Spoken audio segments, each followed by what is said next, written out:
आप सभी को मेरा श्री गौरीशंकर सीताराम राधेश्याम। श्री गौरीशंकर दरबार में मैं सुयश अग्रवाल एक बार फिर आप सभी का स्वागत करता हूं। सभी को प्रणाम, नमस्कार, प्रेम भरे हृदय से वंदन। पिछली वीडियो आप सभी आई बटन पर देख सकते हैं, जहां तक पदों का पाठ हुआ था। तो अब इस वीडियो में उसी से आगे के 2 पदों का वर्णन करेंगे। वीडियो को लाइक कीजिए, शेयर कीजिए, जिससे और सभी भगवत प्रेमियों तक यह कथा पहुँच सके। चैनल को सब्सक्राइब कीजिए। तो श्री हनुमान जी महाराज को राम राम करते हुए पाठ शुरू करते हैं। सुनिए कैसे तुलसीदास जी ने प्रभु के बाल भाव का सुंदर वर्णन किया है। बहुत आनंदित पद है। श्री राम लला जय राम लला, राम लला जय राम लला, रघुकुल मंडन राम लला, जय दशरथ नंदन राम लला, कौशल्या के लाला राम लला, जय परिजन रंजन राम लला, पुरजन शिरोमणि जय राम लला, शोभा सागर राम लला, सहज सुहावन राम लला, जय भक्त कल्प तरु राम लला, नाम काम धुक राम लला, जय जग मंगल राम लला, भुवन विभूषण राम लला, जय भव भय भंजन राम लला, रिपुगण गंजन राम लला, हरि करि के हरि जय राम लला, सुर सुखदायक राम लला, जय राम लला, श्री राम लला, तुलसी जी को जीवन राम लला, ये तो तुलसी को जीवन राम लला। तो 22वां पद कुछ इस प्रकार है। जय सिया राम। सुवर्ण और मणियों से जड़ा हुआ मनोहर पालना है, जिसे मानो कामदेव रूप बढ़ई ने बनाया हो। उसमें तरह तरह के खिलौने, घुंघरू और मनोहर मोती की मालाएं लगी हुई हैं। उसी में रघुकुल भूषण राम लला विराजमान है।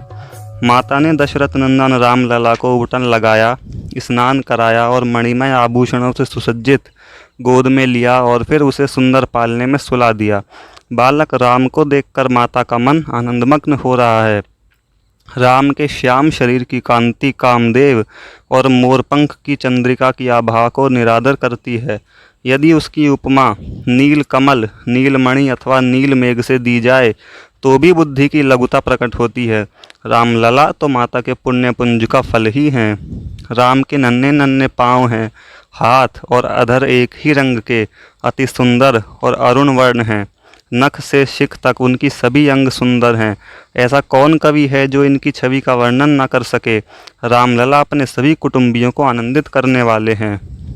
राम के चरणों में नूपुर, कटी प्रदेश में किंकणी, कर कमलों में मनोहर पहुँची और हृदय में अति अद्भुत बगनहा शोभायमान है, जो मानो कामदेव की मणियों का ढेर हो।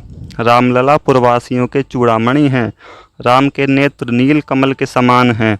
भ्रकुटी पर काजल की बिंदी शोभायमान है, मानो मुख चंद्र के छवि रूप अमृत की।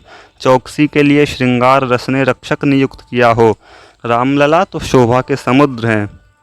उनकी गभुआरी अलकावली सुशोभित है तथा मनोहर ललाट प्रदेश पर लटकन लटक रहा है, मानो नक्षत्र गण अंधकार को विदीर्ण करके मार्ग निकालकर चंद्रमा से मिलने को चले हों। रामलला स्वभाव से ही शोभायमान हैं। वे खिलौनों को देखकर किलकारी मारते हैं और उनके चरण, हाथ और नेत्र चंचल हो जाते हैं, मानो सौंदर्य के सरोवर में कमल, चित्र विचित्र पक्षी और भ्रमणगण किलोल कर रहे हों। रामलला भक्तों के लिए कल्पवृक्ष रूप हैं। बालक राम के अर्थहीन शब्द सुने जाने पर चारों फल प्रदान करते हैं, मानो इन शब्दों से सहम कर ही कल्पवृक्ष और त्रिपुरहर शंकर तपस्वी हो गए। रामलला का नाम ही साक्षात कामधेनु है। सखियाँ तथा सुमित्रा महारानी मणि, भूषण और वस्त्रों का विभाग कर निछावर करती हैं। वे झुलाती और पुचकारती हुई प्रेम से उमंग उमंग कर मधुर स्वर से गाती हैं। रामलला जगन मंगल स्वरूप हैं। जैसे सीप से मोती प्रकट होता है और अदिति से सूर्य का जन्म हुआ, उसी प्रकार कौशल्या ने गुण, मंगल और रूप के निधान रघुनंदन को जन्म दिया। रामलला त्रिभुवन को विभूषित करने वाले हैं। जब से राम का प्रादुर्भाव हुआ है, तब से सारे अमंगलों की जड़ कट गई।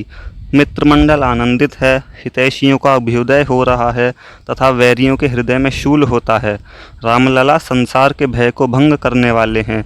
जिस समय भगवान राम अपने भाई और साथी बालकों को संग लेकर गेंद खेलने जाएंगे, उस समय लंका में खलबली पड़ जाएगी और स्वर्ग में बाजे बजने लगेंगे, क्योंकि रामलला शत्रु दल का दमन करने वाले हैं। जिस समय रामचंद्र जी हाथी, घोड़े और रथ संभालकर मृगया के लिए चलेंगे, उस समय रावण के हृदय में धड़कन होने लगेगी कि कहीं धनुष लेकर मेरी ओर न दौड़ पड़े, क्योंकि श्री रामलला शत्रु रूप हाथी के लिए साक्षात शेर हैं। सुमित्रा और सखियों के गीत सुन सुनकर देवता और मुनिजन प्रसन्न होते हैं तथा आशीर्वाद देते हुए जय जयकार कर हर्षित हो फूलों की वर्षा करते हैं। रामलला देवताओं को आनंद प्रदान करने वाले हैं। तुलसीदास ने प्रेमामृत रस का पान कर चित्रूप चकोर के लिए यह षोडश कला निधान बालचरित चंद्रमा रचा है। रामलला तो तुलसीदास के जीवन ही हैं। सीताराम भगवान की जय। 23वां पद कुछ इस प्रकार है। जय सिया राम।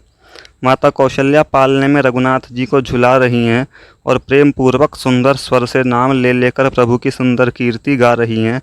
मयूर कंठ की कांति के समान देदीप्यमान श्याम शरीर पर रच रच कर बालोचित विभूषण बनाए गए हैं। अलकावली घुंघराली है, भ्रकुटी पर ललित लटकन लटक रही है और दोनों नेत्र नील कमल के समान शोभायमान हैं। जिस समय बाल स्वभाव से अपने सुंदर कर कमलों से पाद पल्लवों को पकड़कर मुख के पास लाते हैं, उस समय ऐसा जान पड़ता है मानो दो सुंदर सांप आनंद पूर्वक कमलों में भरकर चंद्रमा से अमृत लेते हुए शोभा पा रहे हों। ऊपर अनुपम खिलौना टंगा देखकर किलकारी मारते हैं और बारंबार अपने पाणी पल्लव पसारते हैं, मानो दो कमल चंद्रमा से भय मानकर अति दीन भाव से सूर्यदेव से प्रार्थना कर रहे हों कि आप अस्त न हों। तुलसीदास जी कहते हैं, तीव्र सुगंध के कारण भौरे गूंज रहे हैं, उस छवि का वर्णन नहीं हो सकता। ऐसा जान पड़ता है मानो वेद की सारी ऋचाएं भ्रमर बनकर निर्मल वाणी से भगवान का विशद यश वर्णन कर रही हों। बोलिए श्री सीताराम भगवान की जय। यह सुंदर स्तुति इस वीडियो में। अगली वीडियो में इसके आगे के पदों का वर्णन करते हैं। इतने सभी को आनंद मंगल सहित श्री गौरी शंकर